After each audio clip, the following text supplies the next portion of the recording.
How to add voice effects on Instagram. Well, it's a new feature that has just been updated on Instagram. So you have to make sure that you are using the updated version of the app. Once updated, move into your application Instagram and make sure you are logged into a specific account. Once you have been logged in, head over to this message icon at the bottom.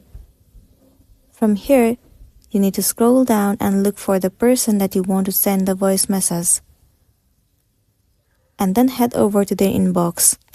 Once you're inside the inbox of this person, you will be able to see I have already sent the voice message with the voice effect. If you want to do it as well, click on this mic icon. Now you simply have to record the voice that you want to send to this person. Once done, click on this pause icon and then tap on this icon. Tons of different voice effects will be available to you. You can try any one of it by tapping on it. Keep choosing until you find the right one.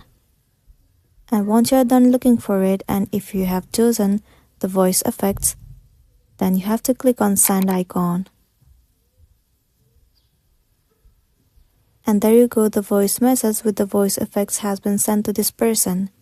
So that's the end of the video. If this video really helped you, give it a like and check out our next tutorial. Thank you.